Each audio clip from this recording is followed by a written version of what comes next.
दोस्तों, आज की कहानी ऐसी खौफनाक क्राइम की है जिसने बिहार से लेकर पूरे देश के सिस्टम को अंधा कर दिया। अगर आपका जन्म 1970 के दशक से पहले बिहार में हुआ है तो आप इस कांड के बारे में जरूर जानते होंगे, जिस कांड का नाम था आंख फोड़वा कांड, और इसे गंगा जल ऑपरेशन के नाम से भी जाना जाता है। यह गंगा जल ऑपरेशन या कहे आंख फोड़वा कांड, जिसमें 33 बिहारियों की ऐसी खौफनाक कहानी है जिसने पूरे देश को हिलाकर रख दिया। तो दोस्तों, चलिए जानते हैं बिहार के सबसे खौफनाक घटना आंख फोड़वा कांड की पूरी कहानी, जिसे याद करके आज भी लोग सिहर जाते हैं। तो दोस्तों, वीडियो में आगे बढ़ने से पहले वीडियो को लाइक और चैनल को सब्सक्राइब करके बेल आइकन को ऑल जरूर करिएगा। दरअसल ये कहानी देश के बहुचर्चित राज्य बिहार के भागलपुर का है, और भागलपुर को अक्सर बदनामी झेलनी पड़ी है। और यह सिलसिला आज से नहीं बल्कि पिछले कई दशकों से चलता आ रहा है। जिस घटना का जिक्र आगे हम करने वाले हैं वह इस बात का जीता जागता सबूत है। एक ऐसी घटना जिससे शायद ही कोई अनजान होगा, जिसे याद करके आज भी लोगों की रूह कांप उठती है। भागलपुर के ऐसे लोग जो इस घटना के साक्षी हैं या जिसने घटना को करीब से जाना है, आज भी वह इसकी बातों से ही कुछ पल के लिए सिहर जाते हैं। यह कहानी 1979 की है। कहा जाता है उस समय भागलपुर में क्राइम अपने चरम पर था। दिन दहाड़े लोगों के घरों से बेटियां उठा ली जाती थी और कोई छू तक नहीं कर पाता। सरेआम अपहरण, हत्या, लूट जैसी घटनाएं बाहुबलियों के लिए दिनचर्या बन गई थी। क्षेत्र में दहशत भी इतनी थी कि कोई भी अपराधियों के खिलाफ मुंह खोलने की हिम्मत तक नहीं कर पाता।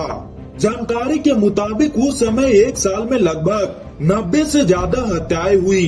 भागलपुर जैसे छोटे इलाके में 90 हत्याओं की घटना का आंकड़ा बहुत बड़ा था। अपराधी अपनी आपराधिक घटनाओं को अंजाम दे ही रहे थे कि एक दिन भागलपुर थाने में कुछ लोग हाई प्रोफाइल लोगों की अपहरण की रिपोर्ट दर्ज कराने आए। अब क्योंकि मामला हाई प्रोफाइल का था, इसलिए देरी न करते हुए कार्रवाई की गई और अपराधियों को पकड़ा गया।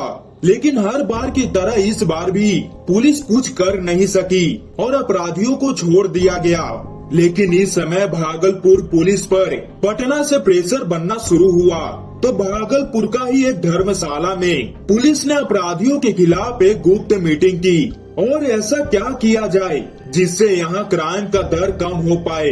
अपराधी पकड़े जाते हैं, लेकिन उसके कुछ ही दिनों बाद गवाह न मिलने के कारण या फिर जमानत पर छोड़ दिए जाते हैं। और मीटिंग में सुझाव रखा गया कि कुछ ऐसा किया जाए जिससे अपराधी अपराध करने से खुद डरने लगे।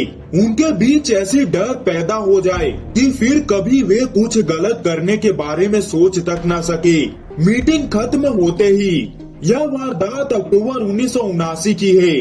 भागलपुर जिला में ही नवगछिया थाने में क्राइम को खत्म करने के लिए सबसे पहली कार्रवाई की जाती है। इसके चलते नवगछिया थाने की पुलिस वहां के कुछ नामी अपराधियों को दिन दहाड़े पकड़कर पुलिस थाने में ले आती है। पुलिस पूरी तैयारी के साथ उन अपराधियों के सामने आकर खड़ी हो जाती है और पुलिस सोच रहे थे कि इस बार कुछ ऐसा करना होगा जिससे फिर कोई अपराधी अपराध करने का विचार अपने मन में ना ला सके। रात के समय नवगछिया थाने में पहले अपराधियों को पेश किया जाता है। अपराधी की आंखों में जरा भी खौफ नहीं था। शायद सोच रहा होगा कि क्या ही हो जाएगा, आज पकड़ा है कल छोड़ भी दिया जाएगा। लेकिन इस बार ऐसा कुछ नहीं होने वाला था। पुलिस ने अपराधी के हाथ पैर बांधे।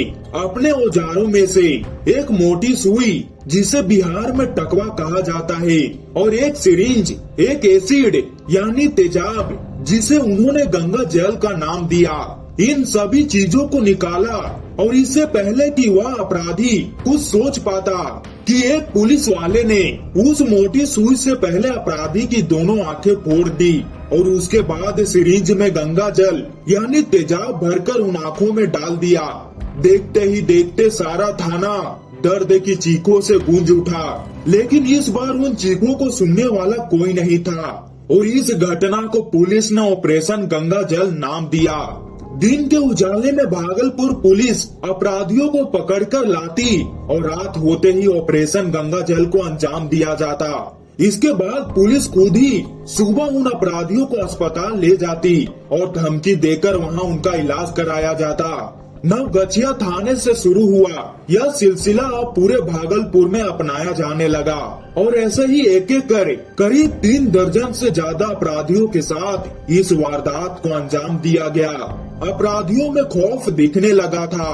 अक्टूबर 1979 से शुरू हुआ ऑपरेशन गंगा जल का यह सिलसिला जुलाई 1980 यानी लगभग 11 महीनों तक चला।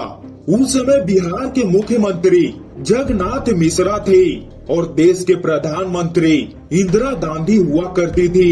यह मामला सुर्खियां में तब आया जब 3 दर्जन अपराधियों में से इकलौते सरदार अपराधी बलजीत सिंह के घर वाले उसे जेल से निकालकर दिल्ली एम्स में इलाज करने ले गए। इलाज के दौरान एम्स के डॉक्टर ने बलजीत की आंखों में तेजाब डालने की पुष्टि की, जिसके बाद बलजीत के घर वालों ने एक वकील को हायर किया। इसके बाद एक एक कर ऐसे 11 अपराधी लोगों के सामने आए और एम्स के डॉक्टर ने अपनी एक रिपोर्ट तैयार की, जिसके अंदर लिखा गया कि इन 11 लोगों की आंखें पहले फोड़ी गई और उसके बाद आंखों में तेजाब डाला गया। डॉक्टर की इस रिपोर्ट के बाद एक लोकल वकील द्वारा पुलिस प्रशासन पर केस कर दिया गया। केस की सुनवाई शुरू हुई और पटना हाई कोर्ट ने इस मामले को सीबीआई के हाथ में सौंप दिया और कुछ 11 पुलिस वालों को सीबीआई ने अपनी जांच में दोषी ठहराया। लेकिन चौंकाने वाली बात यह थी कि उन 10 पुलिस कर्मियों में से केवल 2 लोगों को हिरासत में लिया गया, जिसका एक कारण था भागलपुर की जनता। दरअसल पुलिस द्वारा चलाए गए ऑपरेशन गंगा जल के बाद भागलपुर में क्राइम का दर मानो खत्म हो गया था। वहाँ के लोग अब बिना किसी खौफ के अपनी जिंदगी जीने लगे थे। लड़की बिना डरे सड़क पर घूमने लगी। इस बात से भागलपुर की जनता पर काफी अच्छा प्रभाव पड़ा और पुलिस को भागलपुर की जनता का पूरा साथ मिला और यही वजह था कि पुलिस के ऊपर चल रही कार्रवाई को पटना हाई कोर्ट को रोकना पड़ा।